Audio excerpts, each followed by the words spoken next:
చిన్న టాపికే. Curl Rogers స్వీయ వికాస్ సిద్ధాంతం. చిన్న టాపిక్ అయినా ఒక 2 సార్లు క్వశ్చన్ అడిగిండు. స్వీయ వికాస్ సిద్ధాంతాన్ని ప్రతిపాదించింది ఎవరని? Curl Rogers. కారు గుర్తించుకోండి, కార్లు రోజు. ఇందులో కార్ల్ రోజర్స్ యుఎస్ఏ, అమెరికా చెందిన మనోవిజ్ఞాన శాస్త్రవేత్త. ఇది ఏమేమి చెప్పిందంటే ఆత్మభావన, వాస్తవిక ఆత్మభావన, ఆదర్శ ఆత్మభావన, ఆత్మసాక్షాత్కారం, అంతరము, అంతరాహిత్య ఇతని అంశాలు. కొత్త 6 చెప్పిండు. స్వీయ వికాస సిద్ధాంతం అంటే విద్యార్థి తనకు తానే వికాసం పొందడం. ఒకటి చూసుకుని ఫస్ట్ ఆత్మభావన. దాన్ని చెప్పాలంటే నీ తెలివిగలవాడును, మరి పిరికివాడు, కానీ నేను మెప్పించగలను ఇతరులు అని ఆత్మభావన ఉంటుంది. ఇది గుర్తుంచుకోండి. ఆత్మభావన అంటే ఆత్మ కాన్ఫిడెన్స్ ఉంటుంది. నీ తెలివిగలవాడును, పిరికివాడిని కావచ్చు, బట్ ఇతరులు మెప్పించగలను అని ఎవరి సిద్ధాంతం అంటే ఇక్కడ కార్ల్ రోజర్స్ స్వీయ వికాస సిద్ధాంతం. గుర్తుంచుకోండి. వాస్తవిక ఆత్మభావన ఇంకోటి నెక్స్ట్ ఇచ్చాడు. అంటే నేను పిరికివాడిని కానీ కలుపుకోని వ్యక్తిని వాస్తవికంగా ఒక పిల్లవాడు స్వీయ వికాసం పొందడాన్ని పిరికివాడిని అని ఒప్పుకుంటాడు, కానీ కలుపుకోని వ్యక్తిని అందరితో కలుపుకొని ఉంటాడు. ఇది వాస్తవిక ఆత్మభావన. ఆదర్శాత్మ భావన. నేను నిజాయితీగా ఉండాలి, బాధ్యతగా తెలిసినవాడిగా.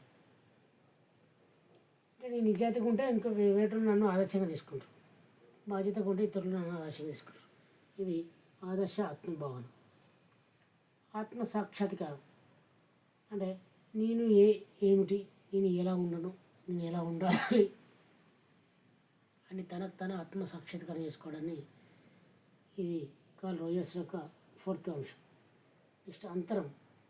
వ్యక్తి తను భావించే తన ఆత్మభావనకు వాస్తవిక కదా తేడా. వ్యక్తి అంటే ఒక పిల్లవాడు తను భావించే తన ఆత్మభావనకు వాడు కనబడే వాస్తవిక దానికి కొంచెం తేడా ఉంటుంది. దీన్ని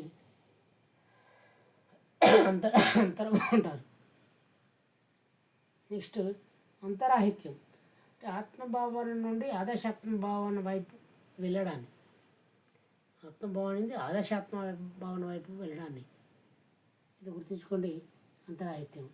ఇందులో మనకు ముఖ్యంగా చెప్పండి కార్ల్ రోజర్స్ స్వీయ వికాస సిద్ధాంతం పక్కకు వచ్చి అడిగించాలి సార్లు. అందులో ఆత్మ అని గుర్తుంచుకోండి. ఆత్మభావన. కార్ల్ రోజర్స్ అంటే ఆత్మ.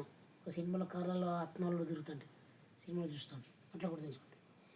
ఇలా ఆత్మభావన, వాస్తవిక ఆత్మభావన, ఆదర్శ ఆత్మభావన, ఆత్మ సాక్షాత్కారము, అంతరము, అంతరాహిత్యము అని ఇక 6 రకాలు ఇచ్చాడు.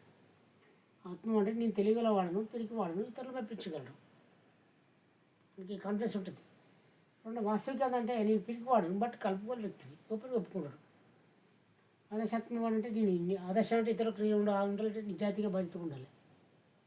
ఆత్మహత్యం అంటే నేను ఏమిటి, నేను ఎందుకు, ఎలా ఉండను, ఎలా ఉండాలి, అది అంతరం అంటే డిఫరెన్స్.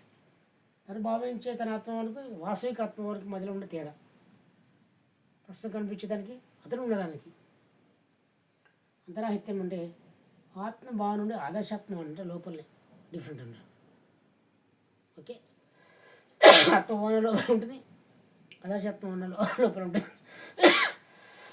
దీని మధ్య తేడాను ఇది తెలియడం జరుగుతుంది. ఓకే. ఇది కార్ల్ రోజర్స్ స్వీయ వికాస సిద్ధాంతం. ఓకే. రేపు ఇంకో టాపిక్ చూద్దాం. Thank you. ఒక బిట్ వస్తుంది చూసుకోండి.